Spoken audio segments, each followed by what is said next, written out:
And welcome back, everyone. Welcome back to another week, another edition of the ESL Open Cup America's Papi number 199. I'm, of course, host Live VIP, and with me, I'm joined by the lovely people in the chat. !B in said chat, if you wish to have a look at the packet yourselves. We have quite a stacked bracket. I apologize for the extended delay. We were just trying to find a series. We had one initially, and some players didn't show, so we didn't quite manage to get into it, unfortunately, so we had to wait for another and then another to open up, and finally we have one, a fresh best of 3, and spawning in the top right-hand corner, of Alkione, we have the Polish Protoss player representing Sidestorm Gaming. It is Geralt. And spawning in the bottom left, we have his opponent. We have the American Terran player representing Maturino Esports. It is Future. Here we go. The TVPs are upon us, and again, we were a little bit late to the start. We missed out on a couple of matches. We were holding out for others. Personally, for those wondering, I was holding out hope for Nina versus Meowerdoom, a PvZ that did not take place, unfortunately. I was hoping to maybe catch a series, but yeah, it did end it just didn't happen. Just did not happen, and we had to wait for another series to open up instead. But alas, we are here, and so far we're going to be going for a Zealot first back at home.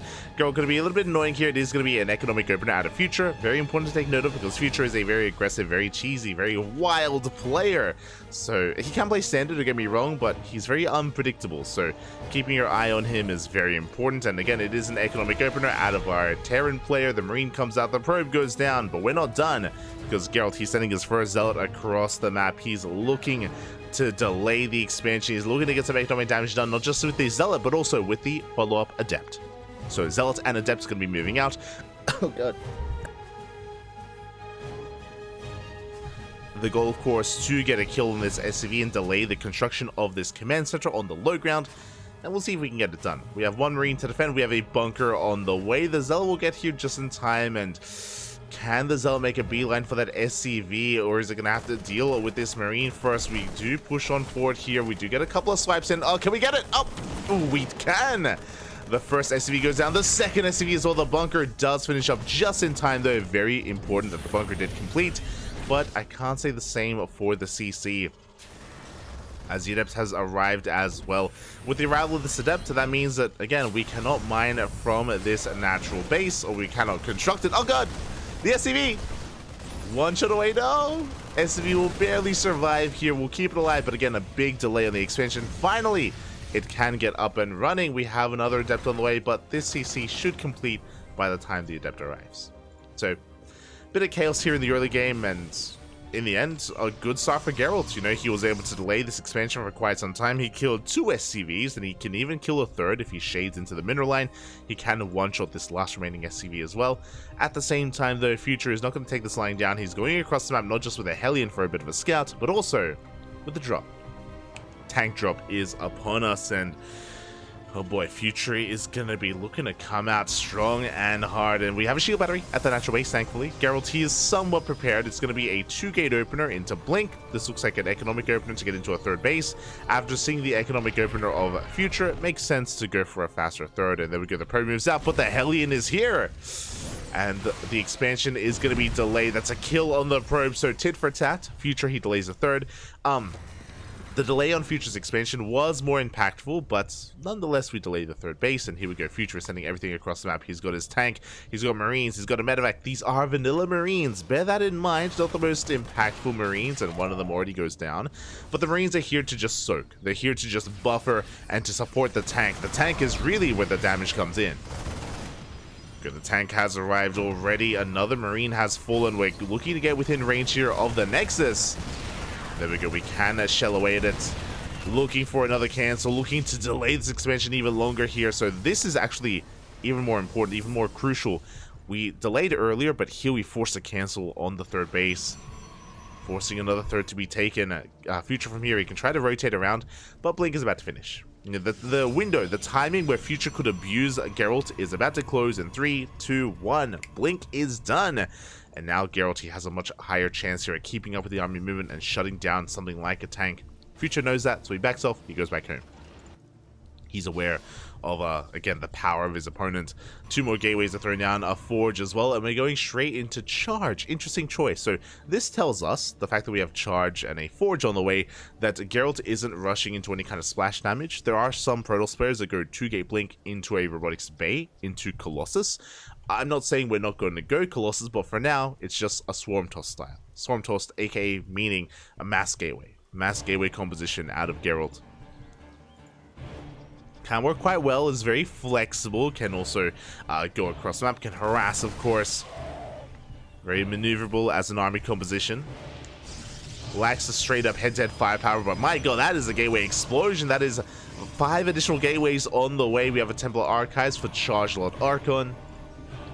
So Geralt is taking up even further. And this Templar Archives also grants access to Storm, and that's when the splash damage comes in. Gonna take a while, but we're getting there. As for now, Geralt is just containing. He has 4 Stalkers, he's just picking up whatever he can, just containing Future to 2 bases, as Future goes for his own drop across the map, bypassing not just these Stalkers, but also bypassing the Zonaga Tower. We're dropping on the right-hand side. Again, Storm starting up immediately, gonna be chronoed out here by Geralt. As he's saturating his 3rd base. Back at home, we're just building up our forces. We have our 3-1-1 set up here from Future, +1 on the way. Just building up our forces before eventually we push out. As we push out, here comes a drop. He's looking for the 3rd. He hasn't seen it. He doesn't know. Doesn't know where the 3rd has been taken. And looks like instead he's looking to collapse on at least a handful of units here in the center of the map. Catching whatever he can. A couple of adepts, not bad. 1 adept soon to be, just 1 adept falling. And now Future knows, okay, if you haven't taken this space, then you've expanded elsewhere. He's aware of at least that. Storm not quite done. Scan ahead of time. Now, are we aware that there is no Storm? That's the question. Tanks are sieging. We have a pre-split as well. Marauders head towards those Stalkers. Meanwhile, we have the tanks and Marines to help support and help zone away these Zealots and High Templar.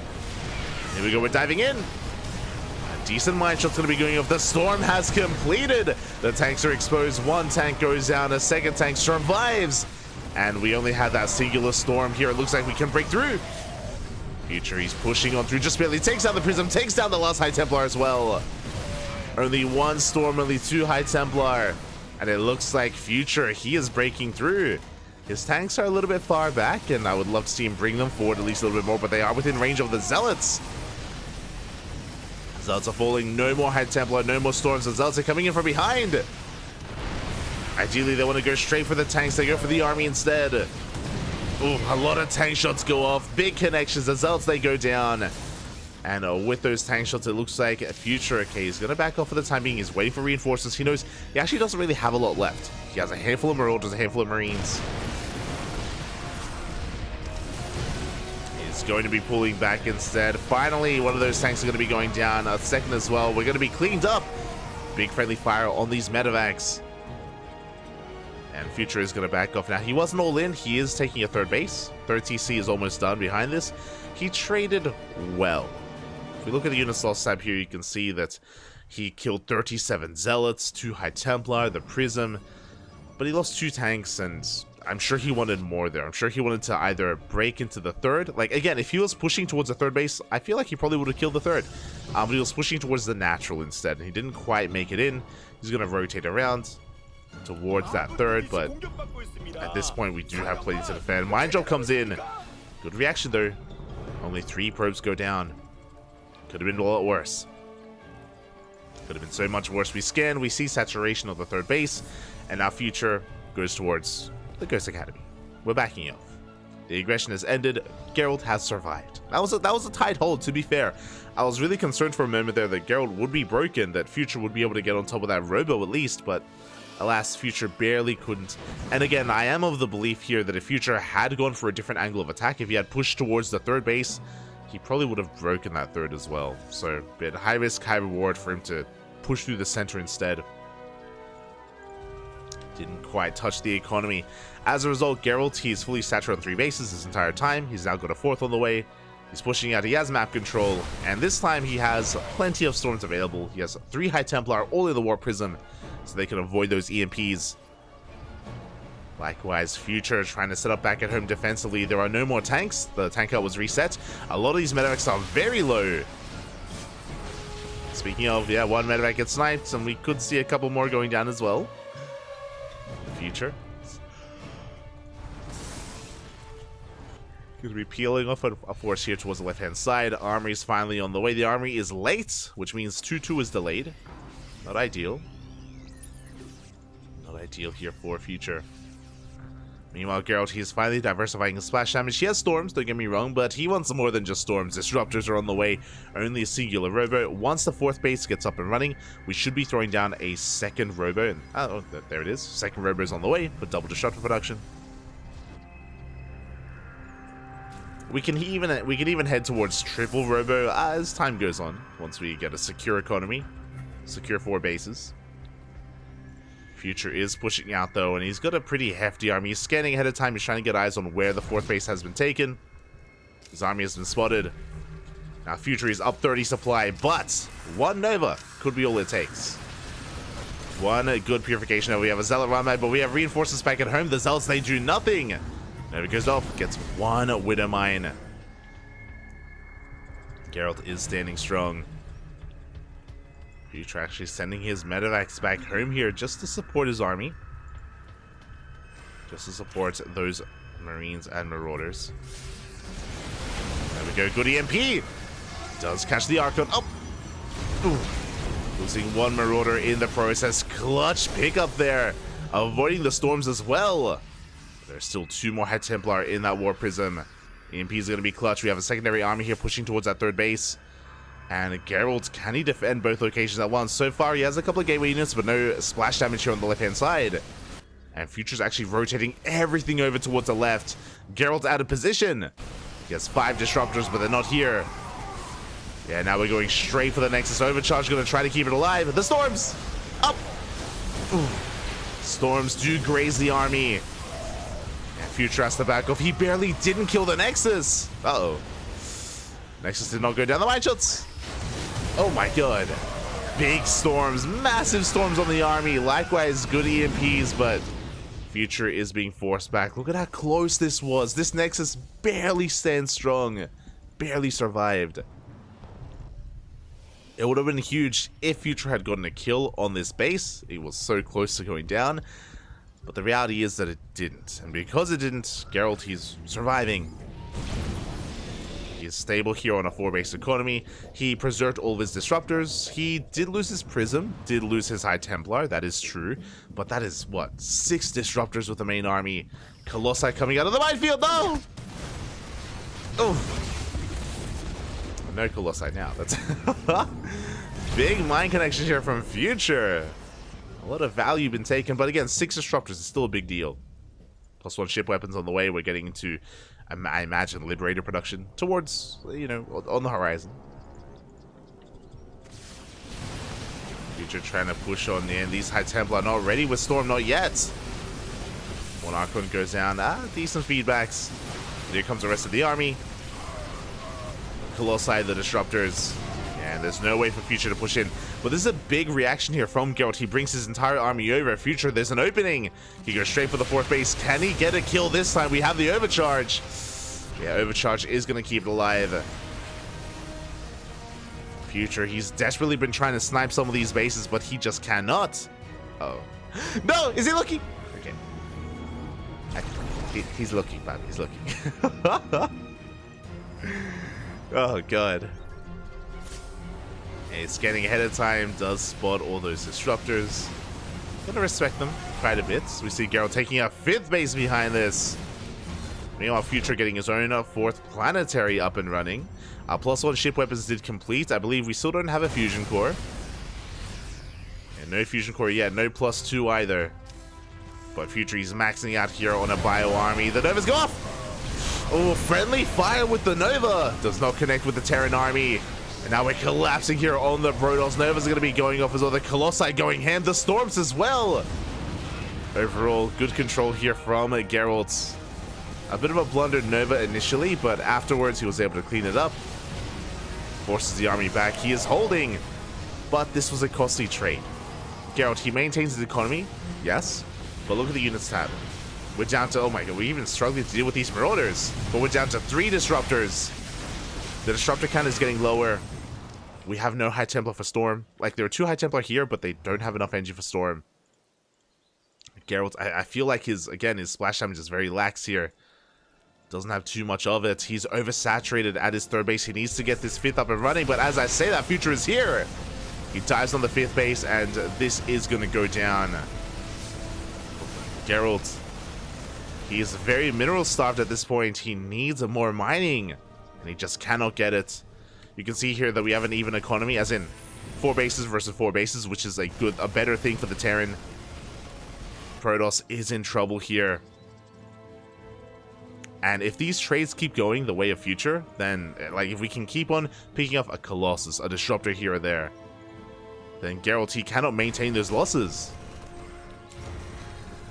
He cannot. So here we go. Future just going to be setting up, or knocking down these rocks on the right-hand side to make it a little bit easier to rotate around and deny bases. We can see mines are set up towards the left-hand side as well. Again, all to deter any kind of mining. Any kind of bases. Here we go. Future is pushing in.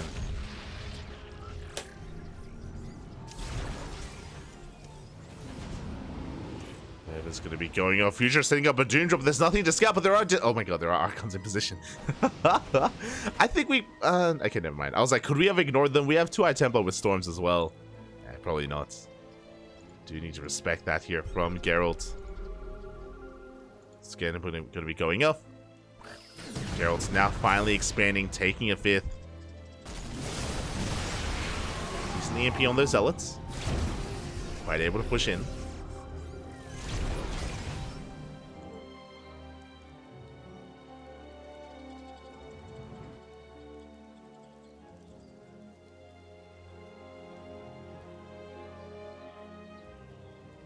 Game will settle from here, but we're settling in a obviously a more advantageous place here for Future. Once again, EMP is going off, and the constant goal here for Future: deny the 5th, deny the 5th over and over and over again. Contain Geralt, starve him out. Future is maxing, and now we have the Fusion Core and Liberators on the way, plus 2 air attack about to finish up for the Terran, and Liberators will change everything. Decent EMPs. Likewise, a good Storm. See Future rotate around. Doesn't quite have eyes on the Nexus. Doesn't know that it's being taken, actually. But he is rotating his army around. Looking to converge here on the left-hand side. And he needs to deny the space. Oh, the Novas!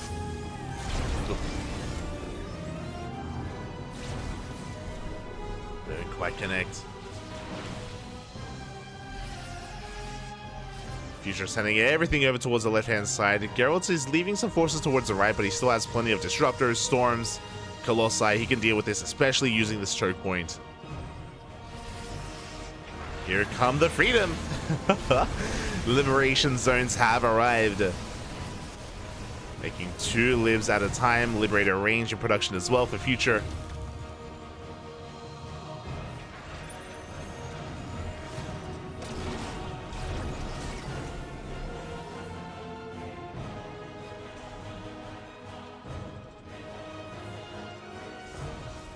Oh my god. What did... it's like 5 Probes died. What happened? I think... oh, over here. They were transferring. Probes are transferring over. We're going to try and dive on these libs, and... oh, it's not going to work out. 2 Disruptors go down. Big storm. A massive storm on the army. We just tanked through it. And we're going to be recalling towards the right-hand side. Okay, we have a better position set up here from Geralt. It's going to try and converge from 2 angles. But it looks like there may just be too much Terran.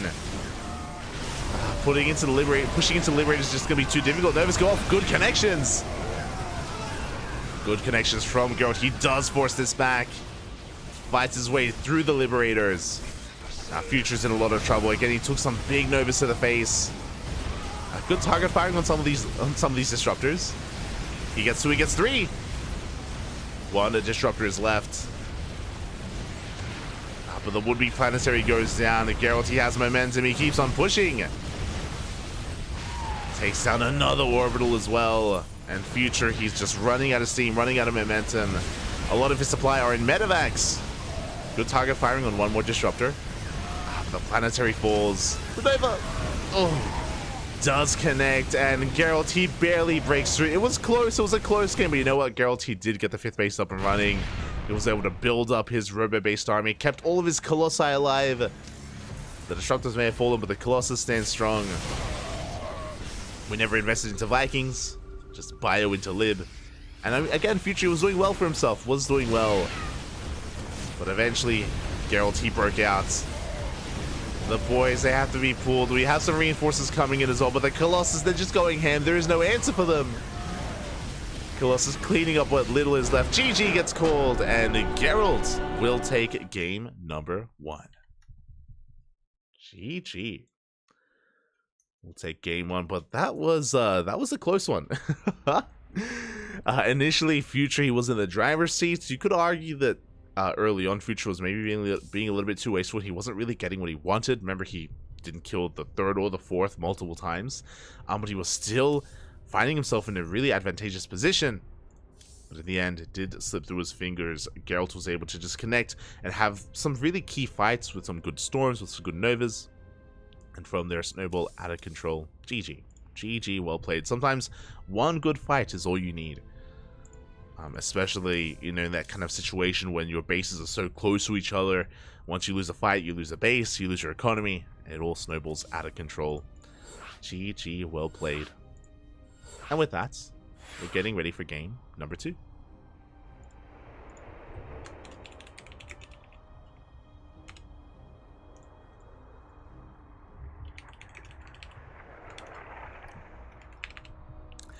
And game 2 is going to be taking place on Oceanborn. Let's go. So I'm going to need one momento. I'll be back soon. Oh.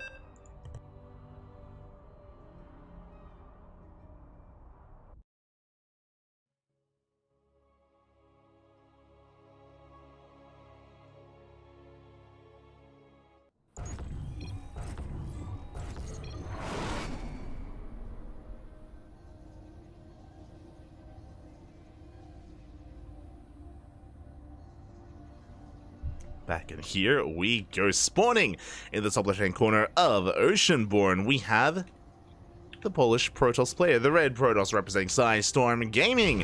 It is Geralt. Leading the series 1-0, and spawning in the bottom right-hand corner, we have his opponent, we have the American Terran representing Maturino Esports, down in the series but not out. It is Future. The future is here. The future is now. And we are setting up for a bit of a proxy. We're spicing things up. So a lot's happening right now. Initially, Future is going for a fake proxy Rax here. A hidden proxy Rax at his 3rd base location. This is very common in this matchup where the Terran player either hides the Rax further back in their main or at the natural location, linear 3rd, triangular 3rd, they just hide it. Just to make the probe scout a little bit worried and concerned about an actual proxy. Meanwhile, Geralt delays his probe scouts and just goes straight up for a proxy 2-gate.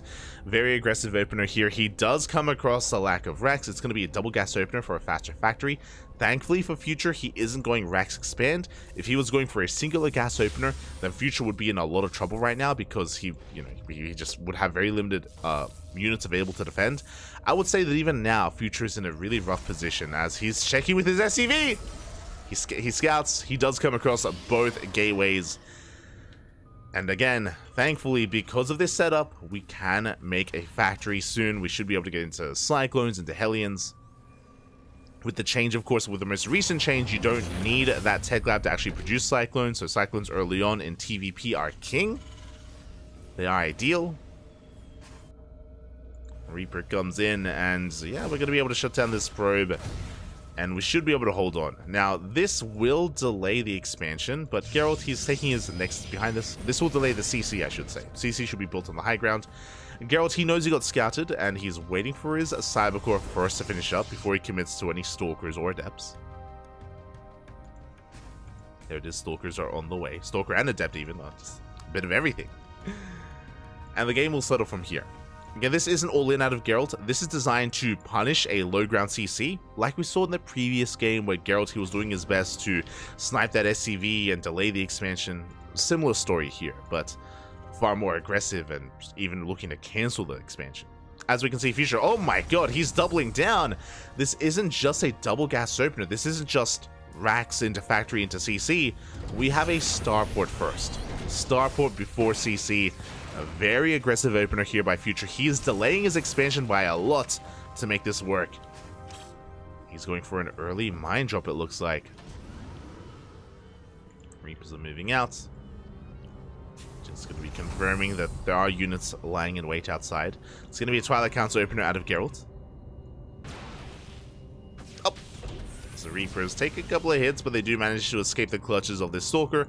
They're moving out across the map, looking to get some economic damage as well. Meanwhile, this is very...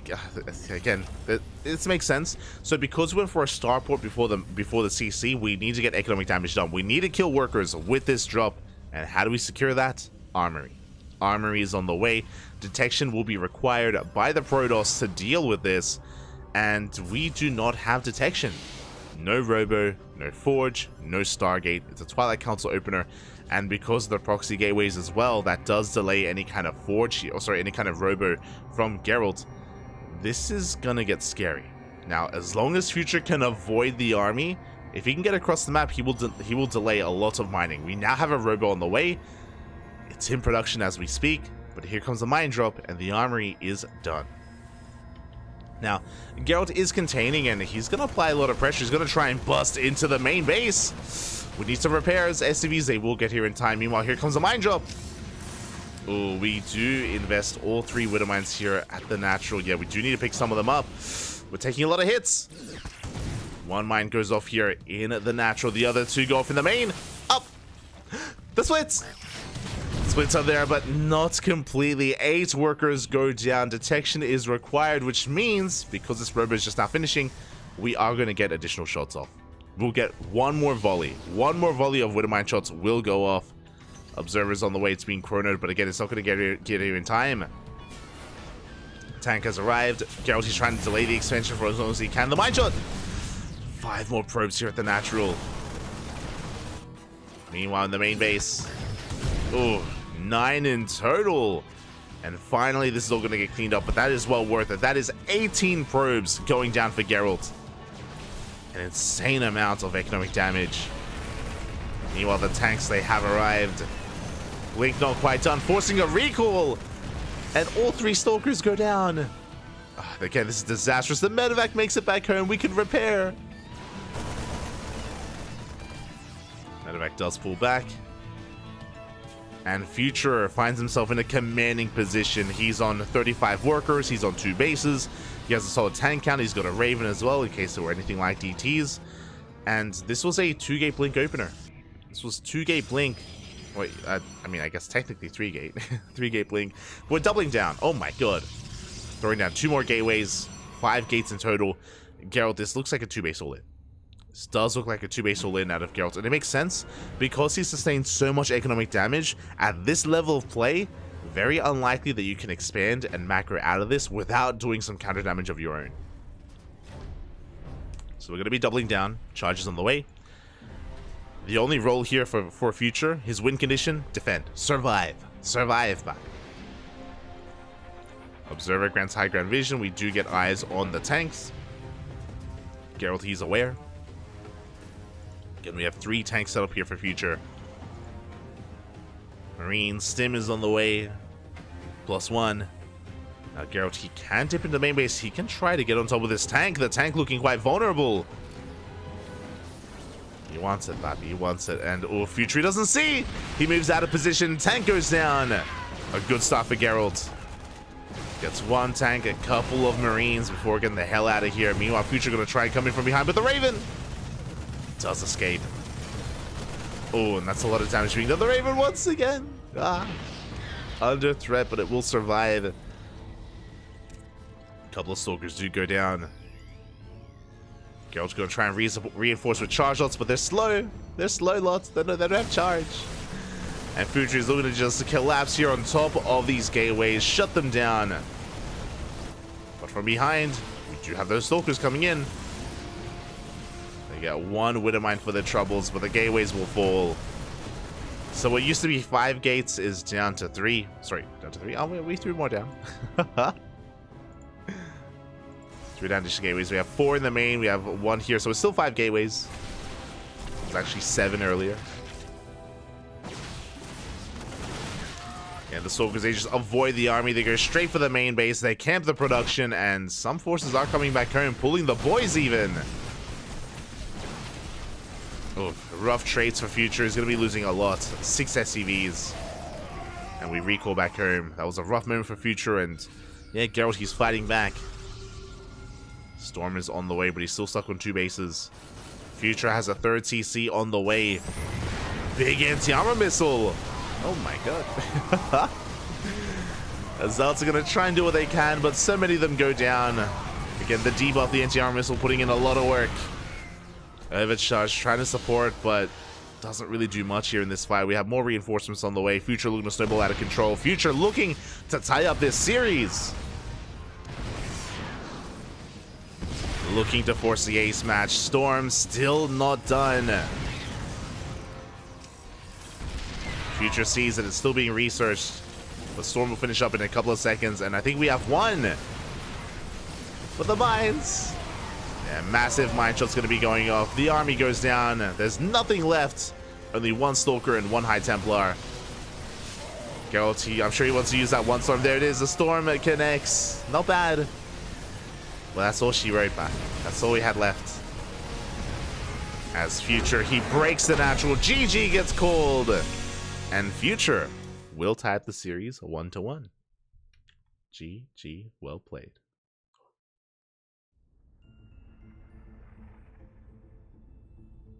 Well played, and with that, we have an ace match. We have a game 3. We're going the distance. We're going all the way. And that is the way we like it. As just gonna be clearing some things up. Here we go. Ace match is upon us. And yeah, really solid game there out of Future. Really good decision making as well. After realizing that he was being proxied and he was being cheesed in a way, he was able to just capitalize on that. Went for an armory, went for a very dedicated mine drop, and that's what won him the game. I mean, there was a little bit of luck involved. The luck being that the fact that he happened to go for a double gas opener, so really good decision making out of Future to go double gas. And to delay his CC on the low ground, it did allow him to actually go for a more aggressive build like a 1-1-1 into the mine drop, and that just punished Geralt so hard, did so much damage, and crippled the economy, forced Geralt all in, and Future was in the driver's seat from the get-go. And now we're getting into game number 3 here, and things are looking quite close between the two of them, but this map is going to be an interesting one, going to lead to a very interesting game. We're loading in to Golden Aura.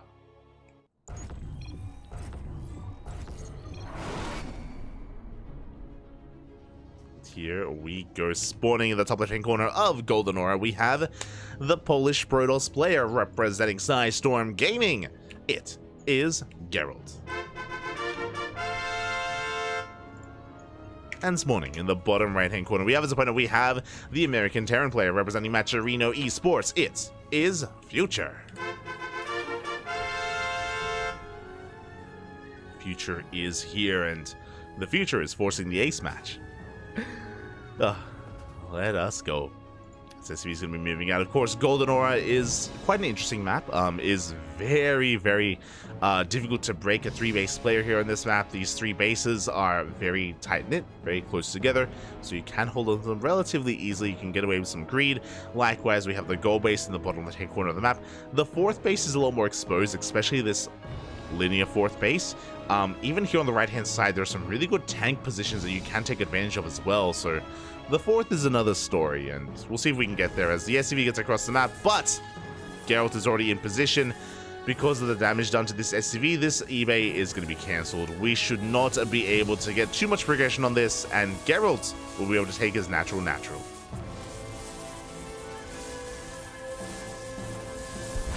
we do force the cancel. Again, nice foresight out of Geralt to be able to be in position here to scout and to confirm whether an SCV comes in. He's going to try to come on forward as well, but is one shot away from going down. So Geralt will expand. Now, again, if Geralt didn't have a probe in position, then future he'll get an eBay going. He'll be able to almost complete it, leave it alone, able to move away from it before it finishes, I should say, and Geralt will be forced to expand elsewhere, whether here the linear third or the triangular third, and then future can come in with an all-in, come in with like a very committed push and punish him, but alas, that is not going to be the case. Meanwhile, future going for a Rax expand, only a single gas opener, economic this time out of future, as opposed to the more aggressive opener that future went for in the previous game. Oh my god, as future is not just going for an economic opener, he's following it up with a second Rax, which should lead into a third Rax. So this is going to be a 3 Rax here out of future, very bio heavy. This is ideal against a Stargate opener. There's that third Rax that we were talking about, and Geralt happens to be going for a Stargate opener as well. So future actually is unaware of this. Even though this build is ideal against Stargate, it can still work and still do decently well against a Twilight Council opener, but just, you know, ideal against Stargate. The reason why I say that, because Oracles and Phoenixes they don't really pose much of a threat to Mass Marine, and Mass Marine is what's going to be coming out. We're going to be hitting a timing with Stim and Combat Shields, and Geralt is in the dark. He doesn't really know what's going on. He does see the command center.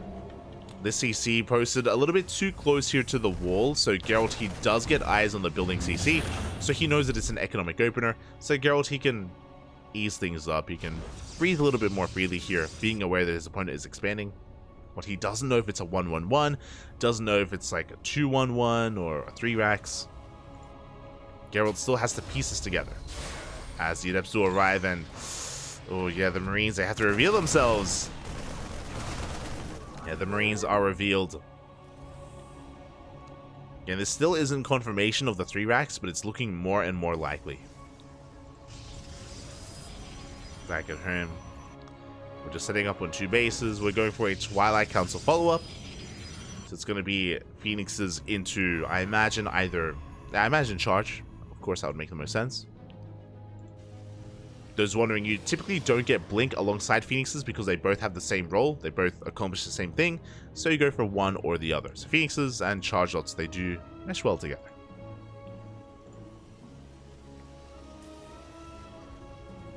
Will they be ready in time? Because again, our upgrades are on the way. Phoenixes are moving out, and Phoenixes will get confirmation as they spot every single one of these Raxes. They also reveal themselves. Future didn't go for a Reaper, so Future actually didn't really know what's happening, but now he does. Now he does confirm those Phoenixes. And Future, he ignores them. He's just going across the map. Bold move. Does end up losing a couple of SCVs as a result. But immediately, Geralt, he's like, hold up, where's the army? What? Something is wrong. What is going on? Stim is finishing up in 10 seconds. What do we have at home to defend? We have vanilla gateway units, a shield battery, an overcharge. We should be able to hold on to the natural. This should be enough. But I don't think we can hold on to the third. Uh-oh. So here we go. We do reveal the army. Yeah, we force a cancel on the third base. Getting killed on the pylon. A good start here for Future. Even supply blocking. Geralt. Uh-oh. Okay. He breaks free. Breaks free from the supply block. The Marine army can threaten, but because of the overcharge, we can't dive in. We cannot dive in, even with Stim. Not going to be a worthwhile trade. Future is going to rotate around. His goal, keep containing on 2 bases.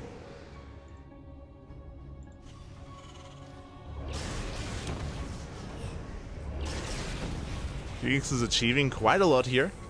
Getting some more SCVs. You can see that Geralt, he's trying to set up a third base here on the right-hand side.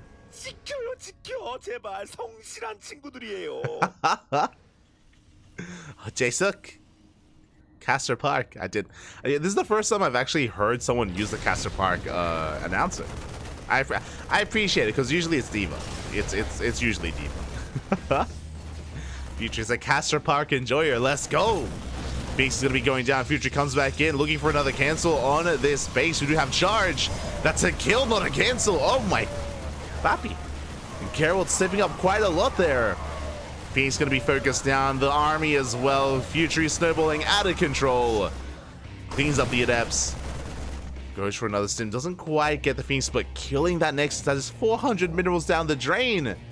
You can see Geralt, he wants to try to catch this army if possible. And he will trade well. Loses a couple of zealots. But we'll clean this up. Behind this, Future getting a 3rd CC on location, building up his forces back at home. No bunkers, but he does have Widow Mines. He should be safe and sound. He should be able to deal with any kind of counterattack.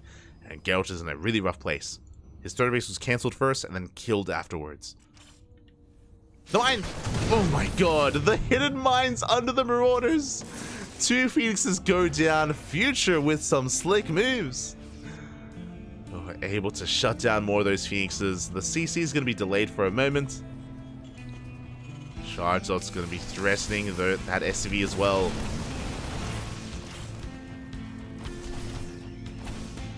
Getting both actually, oh my god. Very nicely done here by Geralt. At the same time, he's going to be rotating towards the south. Doesn't quite manage to get away though. Get away with it. And he's going towards charge. That is going to be a splash damage of choice. Going to be charged on Archon as a transition. He has been forced to rebuild some of his Phoenixes. He has 2 Phoenixes at this point, and as a result, Future, if he wanted to go for a drop play, he could. The Phoenix count is almost non-existent.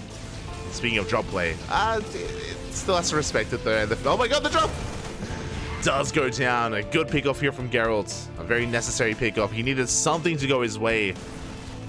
But the proxy has been found. At the same time, he goes for a counterattack. He goes straight for the 3rd CC.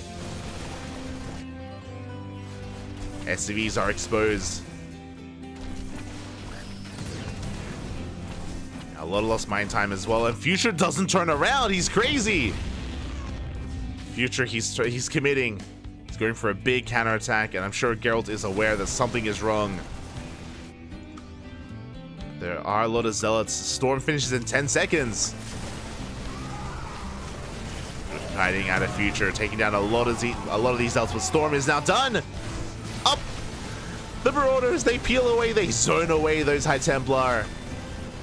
Oh, but they still land a juicy Storm. Oh my god. And the army deep in the red, but still enough to take down the Stalker, still enough to take down the High Templar as well.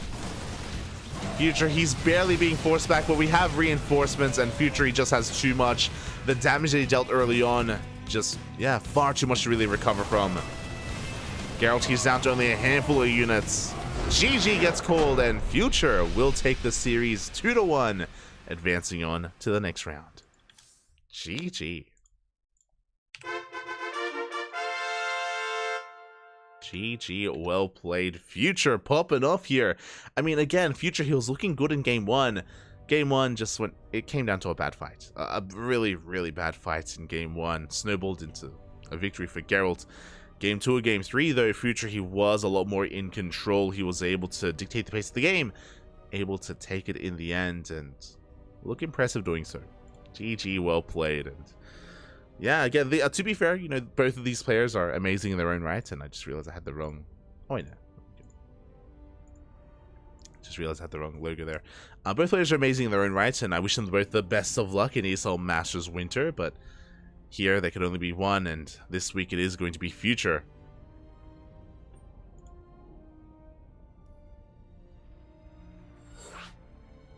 As Future makes it into the next round. Meanwhile, do we have another series here? I'll let him handle it. We do have another series being set up.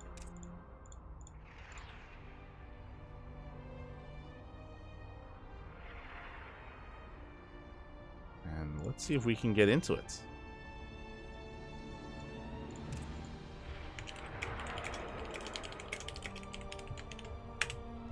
just messaging some players, trying to figure out what exactly is going on. Again, exclamation mark B in the chat. Oh.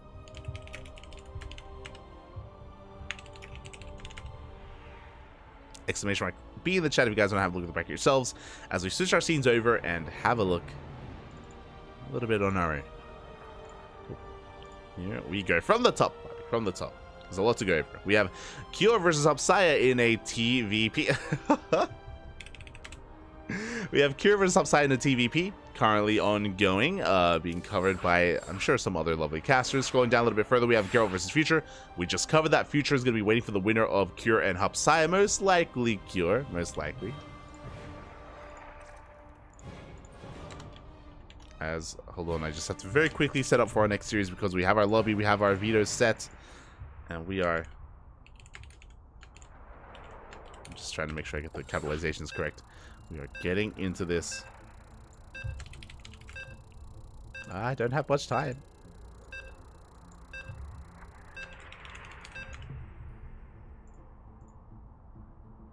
So we are loading in, and I guess we can go over the bracket later. But yeah, Future versus Cure potential. We have Hero versus Pig currently ongoing. I believe that is being casted by some of the other casters as well. Being covered by some of the other broadcasters in English. But we have our own series. We have a ZBT. And spawning in the bottom right-hand corner of Golden Aura, we have the South Korean Zerg player, the Red Zerg, representing CranKy Z Gaming. It is Dark. And spawning in the top left, we have his opponent. We have the American Terran, the blue Terran player representing Apprentice Esports. It is Disrespect. Not a doctor. Not a doctor. But I guess to very quickly go over some of the results in the bracket, just because we didn't really have too much time for it. We have Hero versus Pig currently ongoing. I believe that's being covered on Pig's own channel. We have Clem versus Applejuice, which is about to start. It is being covered by Enki and Rocklets over their own respective channels as well. Meanwhile, Björn waiting for the winner of Jason versus Wayne. Ooh. Very juicy series. I would love to get into some Jason versus Wayne action. Meanwhile, we have our own series as well. It is Disrespect versus Dark. The winner plays against Trigger. So, it's going to be very interesting open. Oh, we are on Golden Aura, of course. Of course. So the winner of the series will be facing off against Trigger. Meanwhile, winding it back a little bit, there's a reasoning for this. So, I was speaking about how on Golden Aura you can get some really secure bases early on because they are so close together, and that is true, and that is why Dark is opening up Gasless. Golden Aura is one of the few maps where you, as a Zerg player, you can open up Gasless against Terran, and even Protoss as well. So we're going Hatch, Pool, Hatch. No gas. Dark would do this on Neo-Humanity in the previous map pool, and Golden Aura has certain aspects and certain features similar to Neo-Humanity. Basically, the fact that because these bases are so close together, you can defend with only queens. Not just the proximity of these bases, but the how narrow these entry points are. Here and here, they're just very narrow, very difficult for Hellions to rotate around and bypass the queens and actually get economic damage done, which means you can actually defend against Hellions without Lings. Now, we do have a couple of Lings on the way for the first Reaper, at least. There we go, the Reaper is going to be dealt with. But again, you can cut Lings later on and just rely on Queens to defend and just focus on drone production. Ling speed is not a necessity here early on. And it's Dark. He's probably going to skip Ling speed anyway. Oh! As drone almost goes down. But Dark is most likely, once he gets saturated on two bases, he's going to go double gas and go straight into roaches. It's typically how Dark approaches games on Golden Aura.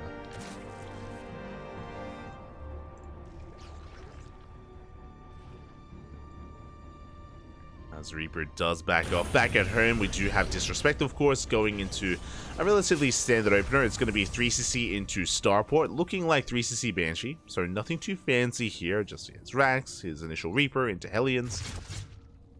Is Reaper getting eyes on the fact that the third base is already done at this point? Very early on, and I'm sure he can piece together that it was gasless. As we still have 0 gasless here from Dark. He wants the tuber! Up! And he is going to get it. A good pick off here from Disrespect, sniping that tumor and getting the hell out of there. Behind this, we don't have an add-on swap actually. There's no tech lab here for an add-on swap. We could just go for a Viking and go straight into a BC, for example, from here, but no, it's going to be a Liberator. So Hellions and Libs. I'm not too fond of this on this map, but we'll see. We'll see if he can pull this off. The goal here is for the Liberator or the Hellion to either one distract the Queens and either one get damage done. But on a map like this, it's going to be difficult to bypass the Queens and deal any significant economic damage here. Meanwhile, 2 gases are being taken, and there's that Roach Warren. Again, Dark on Golden Ore, he's very fond of going gases, skipping link speed, just going straight to Roaches. Very efficient here out of Dark. Stim is on the way behind this. The Liberator has arrived, and we're moving out. So the Liberator is going to be going for the main base. Ideally, the Liberator pulls Queens out of position, and then the Hellions can sneak into a mineral line, or vice versa, where the Queens are kept busy by the Hellions and the Liberator gets damaged on in the main. That is the goal here. A bit of a 1-2 punch out of Disrespect. Behind this, we have additional Raxes. 30C is already done, of course. We should be landing it soon, momentarily, on location. As the Liberator is coming in. We do have an additional Queen coming into the main base. No drones are killed. At the same time, the Hellions, they are active, but they don't find a way in. The creep here is a little bit too good, and he does clean up some of the tumors. Well done, the Lib! Stuck on A move there, takes some extra hits, almost goes down, but Disrespect will keep it alive. He will back off. And he maintains his units. Meanwhile, Dark, he's now working on a 4th base, taking additional gases. Droning up quite heavily, working towards 1-1 and an infestation, but Dark is getting away with quite a lot. Being very greedy, very tech heavy. And again, this is something that you can just get away with here early on. Especially against something like a Hellion opener or a 1-1-1. If this was more bio-heavy and more marine focused, then it would be a little bit more difficult for Dark, but he's okay defending with the bare minimum.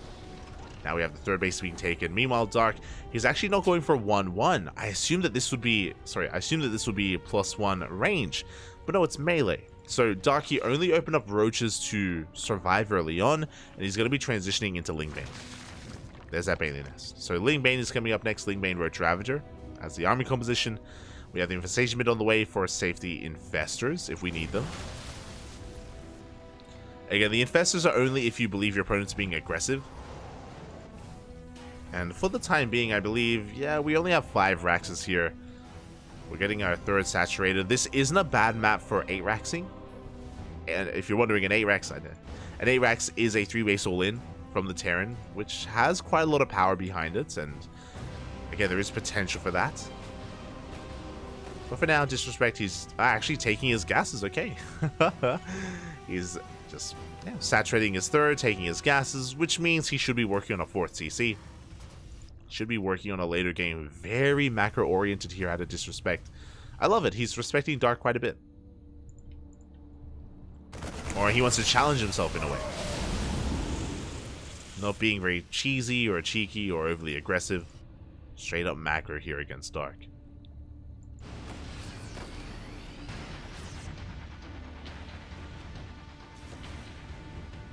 Let's see, Disrespect just trying to set up here on multiple fronts.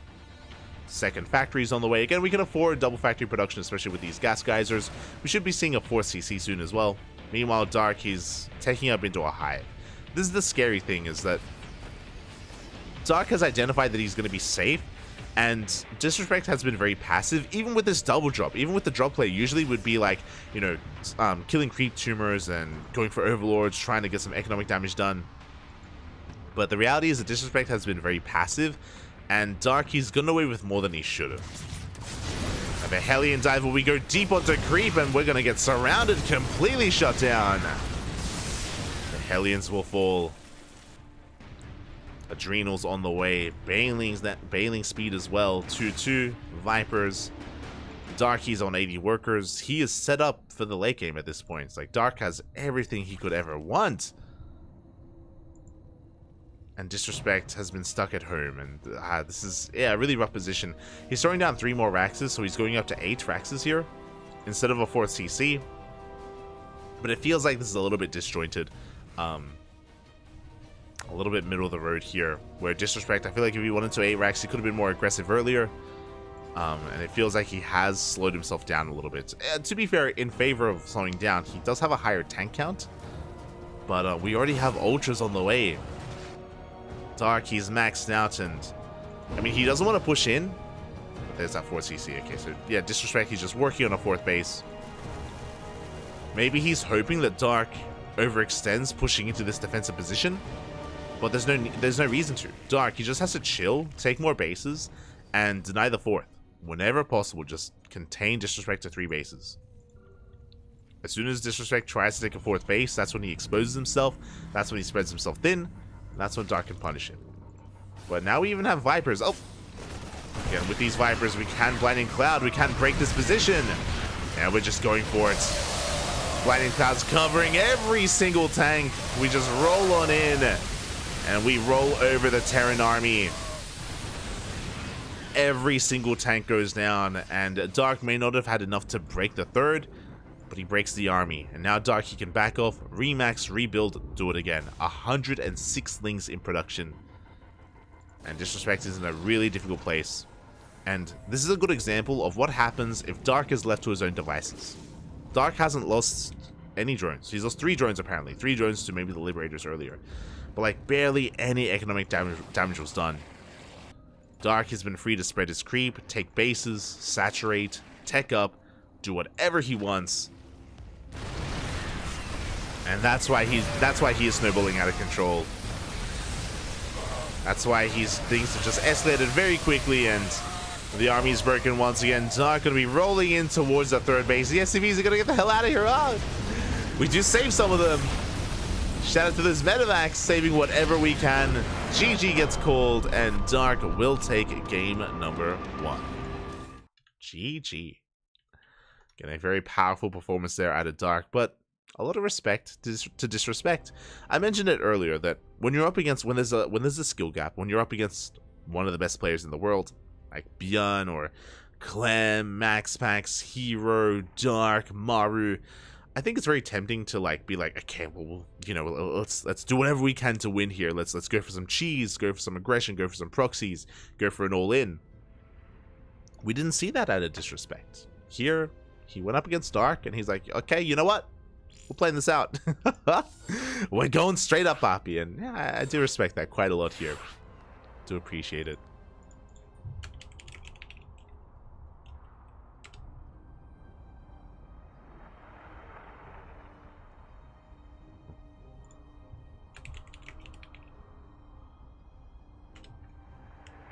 So it looks like we're going to be joined by some of the other casters. Looks like Artosis and Dave are getting involved as well, just letting them know as to what the score is, and we're getting into game number 2. Vámonos. Disrespect, respecting, true, like, as you know, considering his name,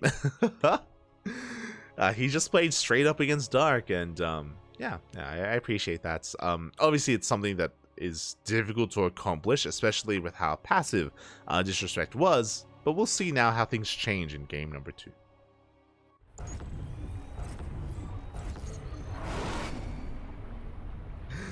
And spawning in the bottom right hand corner of Hardlead, we have the South Korean Zerg player representing CranKy Z Gaming, leading the series 1-0. It is Dark. And spawning in the top left-hand corner, we have his opponent. We have the American Terran representing Apprentice Esports. It is Disrespect. He's saying exposed himself. Well, Dark wanted Disrespect to expose himself, but Dark, he got a little bit too excited. He just went in anyway. He's an animal, Pop. He's an animal. Oh my god. And I mean, hey, it worked. He got away with it. And now Dark is going to be more aggressive. And again, Dark, so far, the way that he's been playing is very indicative of the map. So, game 1, Golden Aura, gasless. You can get away with gasless openers on Golden Aura, as we explained earlier in the previous game. Here on Hard Lead, short rush distance. Very short rush distance. We see a lot of aggression and a lot of all-ins on Hard Lead. And Dark going for a pull first. Going pool, hatch, gas. Going to be for early Lings. This could even lead into an early Roach Warren as well. Dark, he loves his roaches. And I do think that we're going to see a very different Dark here in game number 2. Game 1, very greedy, very tech heavy. Here in game 2, 6 Lings are on the way. Show us where we go from here. There it is. There's the Roach Warren. Again, this makes plenty of sense. This is very popular on Hard Lead for good reason. For good reason. And that is because of the short rush distance. Meanwhile, Disrespect, he's going for a Rax Expand into a Reaper. No SCV Scout. That's worrisome. No SCV Scout out of Disrespect, which means he does not see the Lings coming across the map, he doesn't see the delayed hatchery, and he doesn't know about what comes afterwards with this Roach Warren. Now, there is a Reaper at least, but these Lings should be forcing the Reaper back home. If the Reaper comes back home to defend against the Lings, that means he won't be able to scout the follow-up, he won't be able to scout the Roach Warren. It's one or the other. It's catch-22 here. Here we go, the Lings are arriving. We have Marines back at home. Reaper confirms the lack of droning here at the natural, and the Lings, they go straight for the Marine.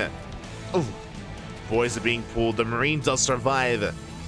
So far, a decent defense here from Disrespect, but the Reaper doesn't go into the main base. Is going to be left idle. One of the Marines does survive. Good control here so far. We still get a delay on the CC. The Lings are being cleaned up, and we don't lose any SCVs. Oh no! I spoke too soon. Marine goes down, SCV as well. Roaches have been spotted. Disrespect now knows what's going on. We need a bunker on the high ground. Cyclone is on the way. Roaches waddling across the map. Behind this, Dark is droning. He is not all in. He's opening up aggressively, but he is droning behind this. And depending on how much damage he gets done, Dark, he can go into a third and then go for a later strong timing here with 1-1.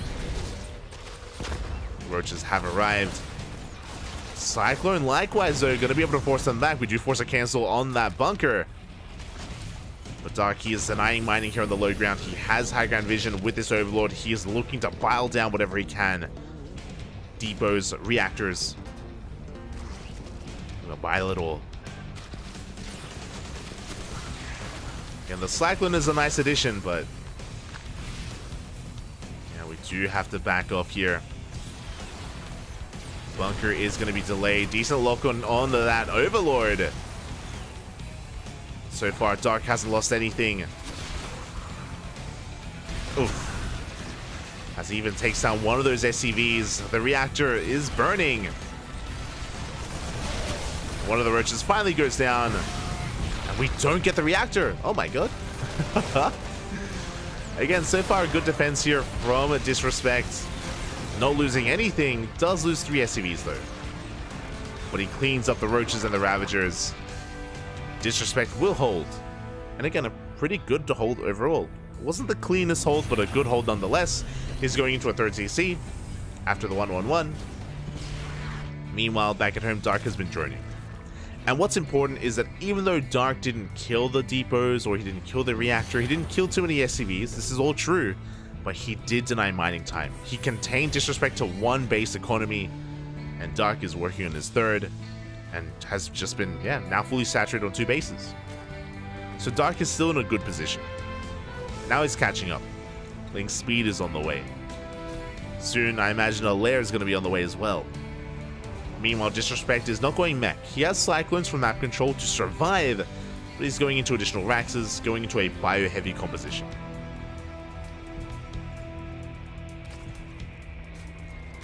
Ooh, and Dark, he's cutting workers. This is what I mentioned earlier about how Dark, he's going to be droning behind this and then going for another strong timing. This is typically what Dark does on 2 bases. He has a third, yes, but he's not droning. He's going to be pushing here with Link Speed and with Roach Ravager. And Disrespect is going to have significantly less to defend, especially because he's moving out with a drop. Now, hopefully this tells him what he needs to know. As the medevac drop has been revealed, he does spot the Lings moving out. And back at home, we need a bunker on the low ground. We're throwing down a wall, but the Ravagers, they're already here. The Ravagers, they have arrived. We cancel the wall. Lings, they flood on forward. They get a surround on the Cyclone. Cyclone is going to go down. Here come the reinforcements. We do have 2 more Cyclones coming in to reinforce, but alas, the Natural's being broken. 10 SCVs go down. And finally, this reactor and the depot will fall. As we bust into the main base, there's 1 Cyclone left. And Dark, it's too much, Papi. It's just a little bit too much. We had a good initial hold, but afterwards, Disrespect was a little bit too greedy. He got a 3rd CC. This could have been money invested into defenses, into his production, into his army. And GG is going to get called. Dark will take the series 2-0, advancing on to the quarterfinals. GG. GG, well played. Dark will take it again. 2 different sides of Dark in this series. The first one, very economic, very greedy, very tech heavy. Game 2, very aggressive and very all in instead. GG, well played.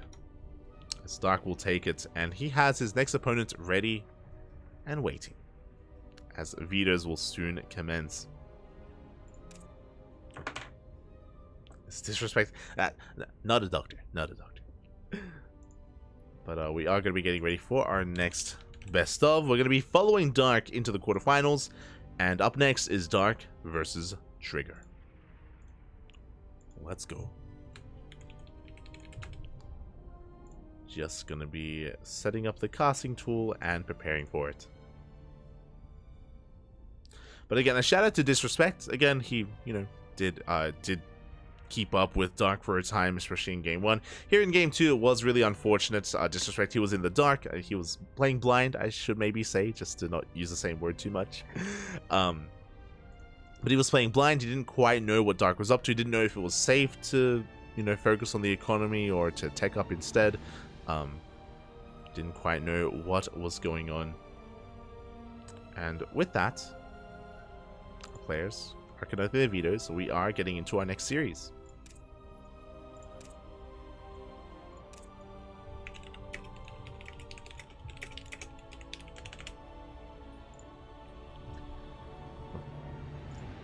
I'm not getting into that, so I have to catch up in the chat. I have to catch up, Papi. Shout out to Babylings. Babyling was the first to redeem the first Quacker. Welcome, welcome. See Slowbro, see Grail in the chat. Cyberjohn, bienvenidos, bienvenidos. Into the Maniac, Slowbro, good morning, good morning. Or good afternoon, depending on where you are. Everything changed when the Liberation Nation attacked. Ah. Not like this. I saw one Colossus take out a broom and sweep the battlefield at the end there. Must be a cardboard animation pack. It was just, just making sure that the battlefield was clean. True. That was in the previous series. That was in Geralt vs. Future. Oh, hello, Bebop. Hello, Bebop in YouTube chat. Welcome, welcome. But yeah, from here we're going to be going on a short break. The players are conducting their vetoes, and when we return, we will have Dark versus Trigger. So we'll see you soon. See you soon.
and welcome back, everyone. Welcome back.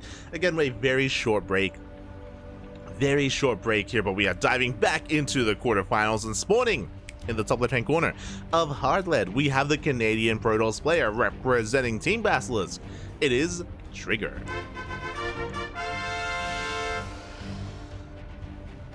And spawning in the bottom right-hand corner, we have his opponent. We have the South Korean Zerg player representing CranKy Z Gaming. It is Dark.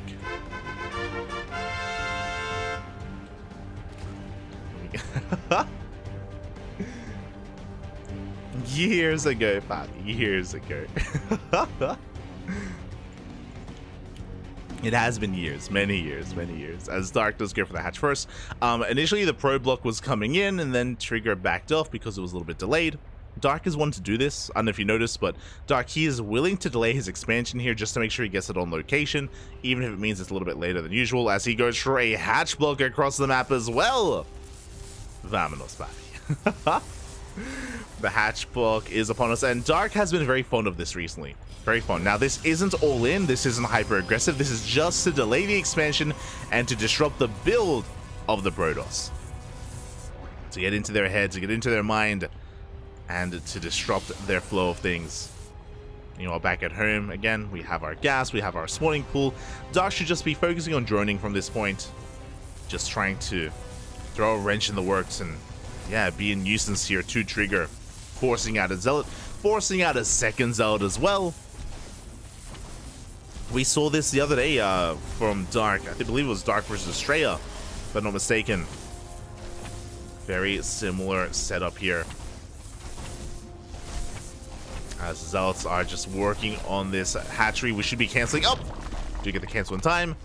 And the drone slips into the main base, and if the gases weren't taken, we would be going straight for the gas geyser as well. Thankfully, Trigger does have both gases, and the drone is going to get the hell out of here. Oh, meanwhile, Trigger, likewise being annoying as well, delays the third base from Dark by a couple of seconds. But again, Dark is going to be forced to make Lings. The reason why we need to make Lings in this position is because of the units. Those two Zealots, we forced them out, and now we have to reap what we sowed. We have to deal with the consequences here of our actions. As the Zealots have arrived, the Adept as well, going to be looking to cancel this third base.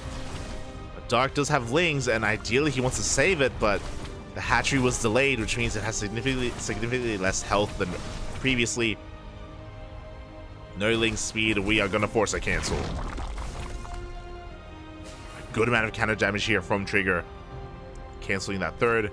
Ling's going for a bit of a counterattack instead, but we have a full wall off, and we are going for a Stargate opener. And the drone sees everything, by the way. Oh my god, it's still alive. And now we're in a really interesting place. I would say that Trigger's ahead at this point. Trigger, he's on 2 bases. We have an even worker count, and Dark does not have a third. This is a really rough position for Dark. Ling speed is about to kick in. These Lings, they need to accomplish something, but the Zealots made it back home. The Adepts are back home. Dark just, yeah, he can't really do anything here at the Natural, and he knows it. Not yet. Dark back at home. Pulling out a gas earlier, working on a lair at this point. Curious. With this fast lair, we could go Ling Hydra, depending on how many gases we take. If we take 3 gases, this should be Ling Hydra. This could also be a Nidus, but Dark is droning. He is saturating, he's looking to saturate his third, so he's not going for a Nidus all in. Lings, they try to break in towards that Natural, looks like they will! The Adapter goes down. Dark does make his way into the main base, he sees an opportunity, he goes for it. And he's going to get a full scout, but he shouldn't get any damage done. Forces the activation of the Pulsar Beam. But not much else. As he does at least confirm that there's no additional tech, that gases are being taken. And again, Dark is droning. Only 2 gases. I'm still feeling Hydras. I'm still feeling Ling Hydra here from Dark. But we'll see. No, it is going to be a Nidus all-in. Okay. I wasn't sure because Dark was droning, but he only saturated his Natural. He's not droning his third, so it is going to be a Ling Queen Nidus all-in out of Dark. And this makes sense. A an all-in makes the most sense here just because Dark, he's behind. Dark, he's behind economically. He lost his third. He's behind in drones. Macroing from here is not going to be possible. And Trigger is going double Stargate into a fleet. It's a Sky Toss. He's crazy. Oh my god. And Dark is going to be punishing this. Now, Dark doesn't know. He doesn't know what exactly Trigger is doing. Trigger, he knows he's ahead. So this makes sense. Because Trigger is ahead, he knows that he can get away with this unless he was being all-in. And that's exactly what's happening.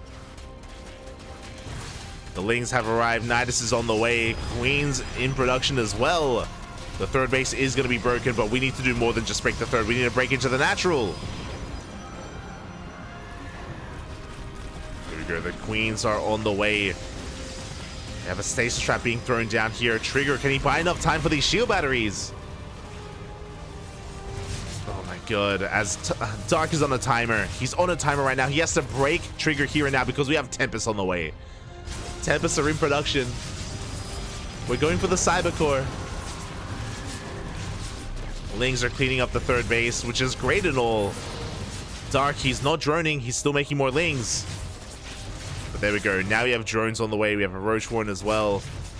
Dark, though, he doesn't know what is happening. He doesn't know what he's up against. But it looks like Dark has recognized that he cannot break this natural. There are 4 shield batteries. This natural will not be broken, and the Tempest reveal themselves. Third base is going to go down. Tempest, they're going for the Queens. Meanwhile, the Spine Crawlers are going for the Cyber Core. Killing the Cyber Core is going to be pretty impactful just because it will delay any kind of upgrades for the Sky Toss. And he will get the Cyber Core. Very nicely done. And Dark, he has to buy time to spread his creep towards the third base locations. Gateways are falling. The wall is being breached. Oh, can Dark break in? He's getting damage done on the Tempest. The boys are being pulled. And the Queens are finally being focused down. It looks like Trigger, he has held. I mean, he held earlier. Behind this Dark, saturating his third base, working towards a Spire for Corruptors. Dark, thankfully, didn't lose too many Queens. He lost 2 Queens, which is a little bit brutal, but does preserve the rest. He sniped the Cyber Core. More creep is being spread. I love that the Queens are here as well, just to delay, just to allow these tumors to finish before getting the hell out of there.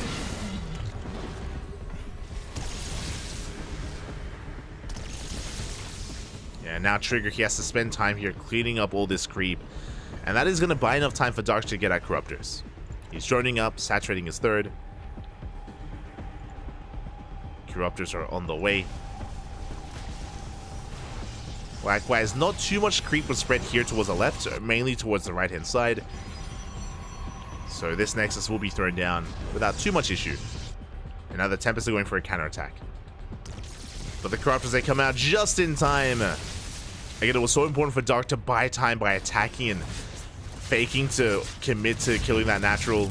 Tempest goes down, and Dark is now ahead. Dark, he's on 3-base saturation. He's got a 4th on the way. Trigger still stuck on 2 bases. And he may have Tempest, but we have plenty of Corruptors. And I think Trigger is doing the wise choice. He's going for +1 gateways and a Twilight Council. He's going for a ground toss transition, which I think makes plenty of sense. Committing to Sky Toss against all these Corruptors is not going to work. I wouldn't mind maybe investing in some Void Rays. Void Rays have their place. Yeah, I did feel that. You could hear it in my voice. It looks like maybe one of the casters is lagging a little bit. Just checking myself, and everything's fine on our end, thankfully. There are a lot of people in the lobby. That is obviously something that's always an issue, but hopefully it was a momentary thing. A momentary lapse in internet. Otherwise, either Artosis or Dave may end up dropping, but hopefully everything's okay. Fingers crossed.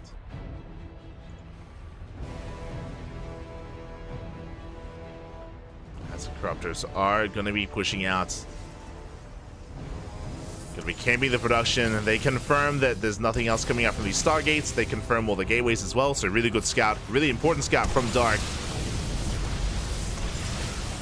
Tempest goes down. Yeah, we can just dive on top of all of this. Every single Tempest should be falling. A good cleanup. Now, in a way, at this point, these corruptors are dead supply. In a way, there is a mothership in production, so the corruptors will have other uses, and they can also come in and caustic spray down some buildings. So these corruptors have less uses, yes, but they still have some value. They even have some oracles that they can deal with. As Dark is pushing through the center of the map, he's up to 80 workers. He's maxed out on a Roach Queen. And Corruptor, of course, as he goes straight for the Nexus. Oh, little does he know that he's also going to be denying the Mothership as well. There's also a special effect on that Nexus. But yeah, the Mothership is going to be denied. Nexus goes down, and Dark is collapsing on this base. Trigger, he needed more time. He needed more time to rebuild, to build up his forces. But GG gets called, and Dark will take game number 1. GG. GG, well played. Dark taking a lead. Initially, things were looking rough. Things looking very rough. And this is a skill that Dark has that not many others do. Where, winding it back to the beginning of that game, Dark was behind. He was behind. He lost his third base. You know, his droning wasn't really ideal either. And he was in a really rough position. So he made the decision to go for the Nidus, to go all in. And that was the correct decision. It took Trigger a little bit too long to realize what was going on. And yet Dark is just very quick to identify when he's behind and what to do in that situation and go all in that moment. So he just went for it. As I just want to make sure we don't get left behind. So he just went for it in that moment.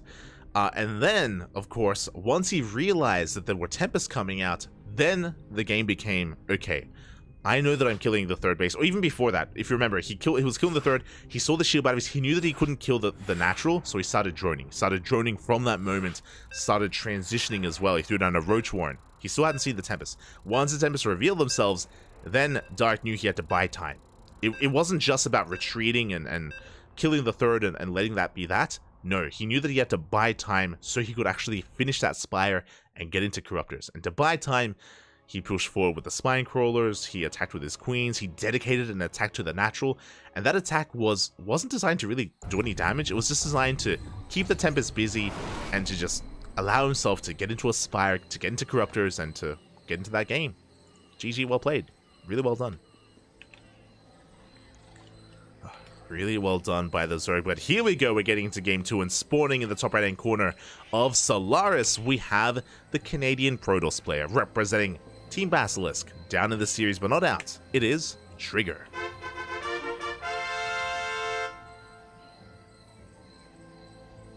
And spawning in the bottom left hand corner, we have his opponent. We have the South Korean Zerg player representing CranKy Z Gaming. It is Dark.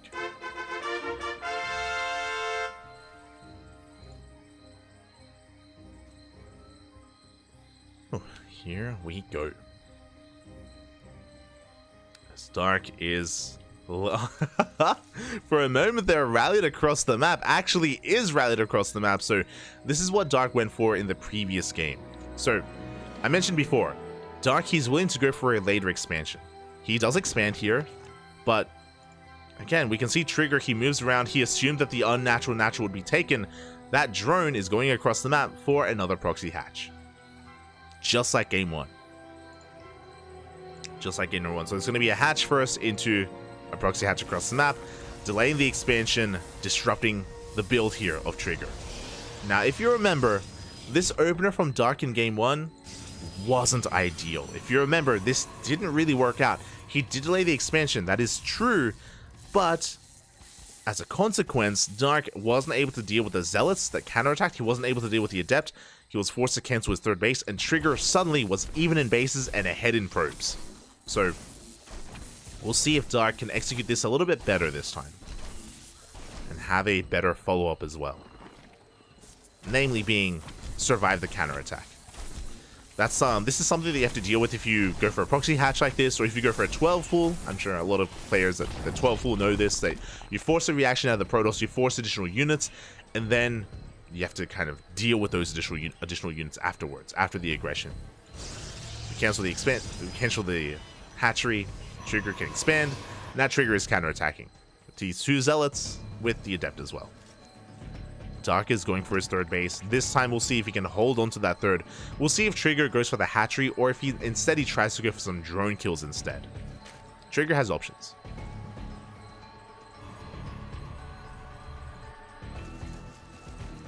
Yeah, Zeltek goes straight for the third location, correctly identifying where it is. There was a probe to confirm that, of course, it was taken at the linear base location. Zealots do dive on it. Back at home, Trigger going for a Stargate opener as well. Pretty standard. The Adept arrives. The Adept is even going to be threatening a shade into the mineral line, and we're going to commit. Oh, no lings. No lings here for Dark. The drones are exposed, and they're taking a lot of hits. 1 drone goes down, a lot of lost mine time. The second drone as well. Not the third, but 2 workers, lost mine time, really good damage, and we cancel the third base. Very similar to what happened last time. Again, Trigger, clearly he knows exactly how to punish this opener, and now Dark is in a rough position. Now, if you remember, in game 1, this led into Dark going for a fast lair.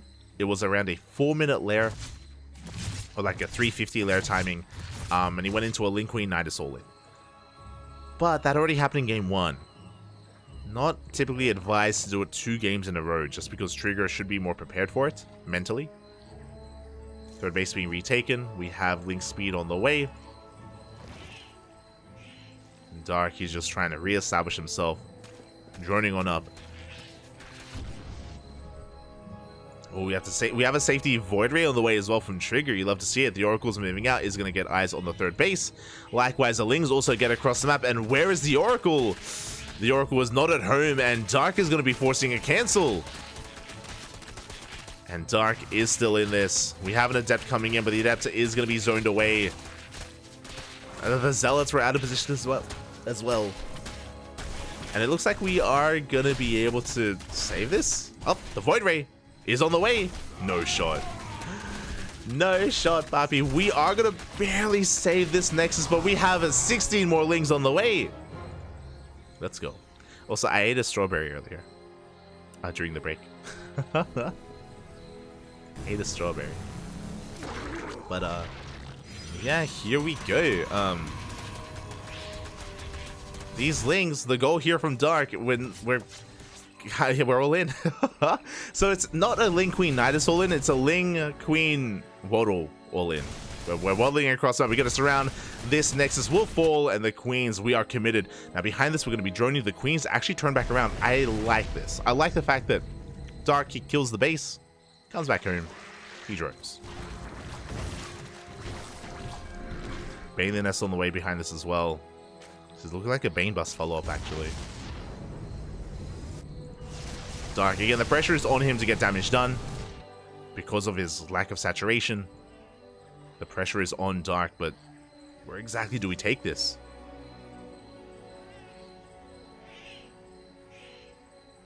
Maybe throwing down Creep. Templar Archives as a follow-up.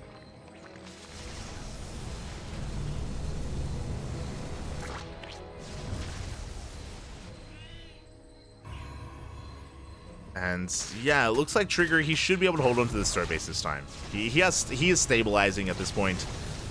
Dark, though, upon canceling, I say canceling, it was a kill. Upon killing the expansion, the third base, he has been able to recover and recoup his losses.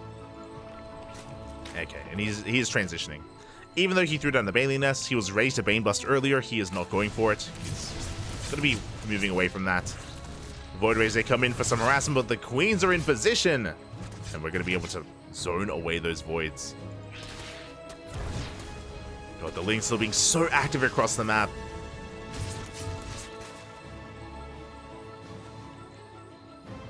Getting a couple of workers. Void Rays, they come back in and they get 2 drones of their own. They take some hull damage, but they will survive. And there's that Nidus. I think this is a really wise choice of, or a really good way of making use of all these Queens, just because we have so many of them. Dark, I'm sure he's aware that the tech has been delayed because we made additional Void Rays. Gateway Explosion is still upon us, and we're sending it. Dark, he's up to 60 workers, and only 60 workers. Barely chance to use it. Keep the queen alive. We are going to be sending everything across the map. Queen's going to be busy with the Void Ray. Oh, they take one down. Give us the Nidus. Let's go in, Papi. Let's go in. So going for some injects first. Actually, Darky's droning. Interesting. Okay, so Darky pivots away from the Nidus. He did have it available. He is making a lot of roaches, don't get me wrong. But he just made a wave of drones instead. Saturates his third base first. And the defensive position here is looking scary. Cannons, shield batteries, Archons. Trigger is here and he's ready to receive. Meanwhile, Dark is just focusing on his creep highway, pushing through the center of the map. No fourth base, by the way. Oh, Stasis Trap does delay it. And we gotta go. But can we break the third of Trigger again? It's gonna be difficult. There's gonna be an overcharge. We have a Stasis Trap being set up as well. Trigger, he just continues to check the third base. Sorry, the fourth base. He's looking for a fourth base. Where it could be. There it is. Dark is pushing through. His army has been spotted. Trigger knows. Behind this, Trigger is making Immortals to defend. More Immortals, more Archons. Stasis Trap goes off. Only catching a handful of units. And Darky is committed. Cutting workers at 62. Banelings are waddling on in. They connect. Some of them do with the Zealots. They crash into the shield battery. They deny the overcharge. A good start for Dark. And Trigger, he's in a lot of trouble. He has a Zealot run by on the right-hand side. We're going for a Nidus into the main. Oh my god. We need the Zealots back home. Here we go. The Zealots, they will arrive. Oh my god. They collapse on this army. Queens are falling left and right. The Zealots putting in so much DPS here. But at the same time, there are so many roaches behind this. The choke point working against Trigger. And with that Nidus finishing up the roaches, they bust into the main. Trigger is being pulled apart. Again, Trigger, he's holding the third. That is true, but that's why the Nidus is important. Dark, he may not have broken the third base, but he gets into the main, cleans up workers, and he's looking to take control of the production. And he is pulling Trigger apart. Trigger being forced to defend. Oh god, two locations at once. The probes, they came back too soon. The probes, they came back a little bit too soon. The mineral line goes down. The Immortal as well. GG gets called. As Dark snowballs out of control and he takes game 2. Takes the series 2-0. GG. GG, well played. Congratulations. As Dark does take down his opponent and advance on to the semifinals. GG, well played.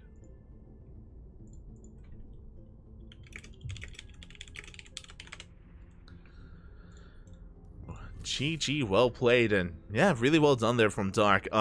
Once again, I do think that from this, we probably shouldn't go for proxy hatches, or sorry, for hatch blocks against Trigger. Trigger clearly is well prepared for it, and he has punished Dark 2 games in a row after the openers. Like, Trigger has gotten himself ahead.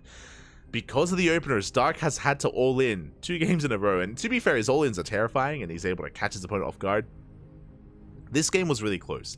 This game, it looked like Trigger was going to be able to defend and hold, and he almost did. But the Nidus was the real game changer there, where Trigger, he had to warp in the main base. He had to divert some of his Immortals and some of his attention to the main as well. That weakened his force on the front lines. And Dark, he just created an opening for himself, and yeah, he created an opportunity for himself to break the third. Really well done. GG, well played. And with that, we have some catching up to do. Exclamation mark B in the chat if you guys wish to have a look at the back of yourselves, because we need to figure out what the hell's been going on. From the top, Bobby, from the top. Okay, the upper quarterfinals have concluded. Cure takes down Future 2-0. And Cure is waiting for the winner of Hero and Clem, as they are currently mid-series in the quarterfinals. Let's scroll down a little bit further. We have Björn versus Wayne currently out of game. Let's go. Okay, they just got out of the game, so we're about to be updated. A live update on Beyond versus Wayne is about to come in, and Dark, of course, is waiting for the winner of that series in the semifinals. He's waiting for either the Terran or the Zerg, and we have confirmation. Shout out to Wayne, Papi. Wayne, he went to the ace match. He took a game off of Beyond. He did take a game, but Beyond did come out on top in the end, and that means that up next we have Beyond versus Dark in the semis.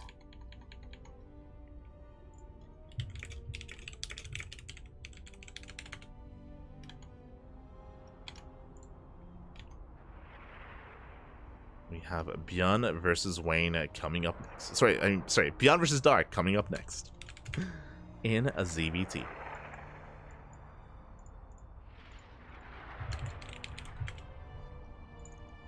we go.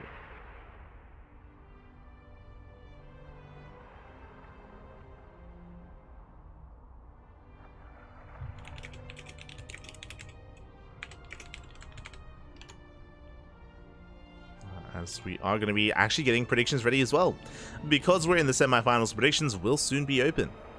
We'll soon be ready.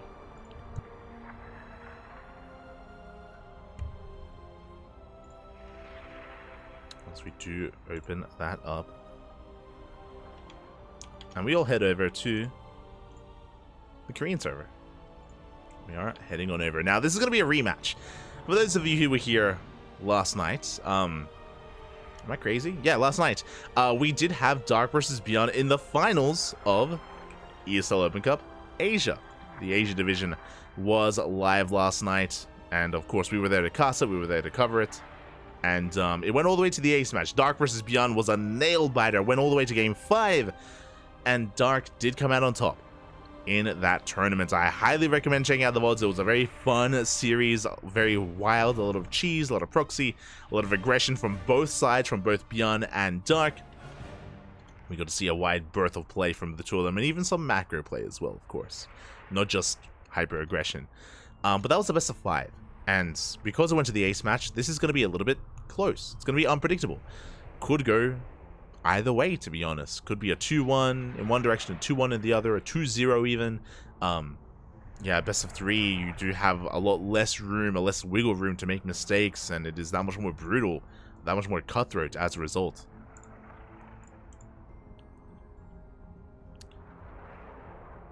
So do wish our players the best of luck as they get things ready. Likewise, I need the predictions. I need the predictions, Papi. Fun fact, I can just take last night's finals predictions and just turn it into a semifinals. There you go. Beautiful. Okay, it looks like our players need a moment. They're going to be conducting their vetoes and setting up the lobby, so we're going to be going on a short break. Short break here. When we return, we'll have our semifinals. See you soon. Oh, see you soon. And again, for those wondering who may be tuning in for the first time and aren't too familiar with these players, Shelby, he is a pretty good Peruvian player. He's a streamer as well. He's streaming his POV. Dios mío, Dios mío, Dios mío.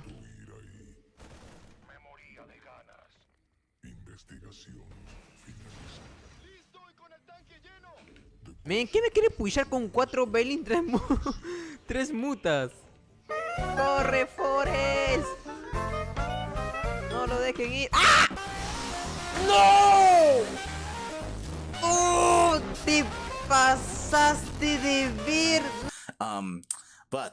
But he also looks after the convenience store when his parents aren't around. So he's currently competing, playing, and also looking after the store, and he needs to pause whenever there's a customer. What I want to know is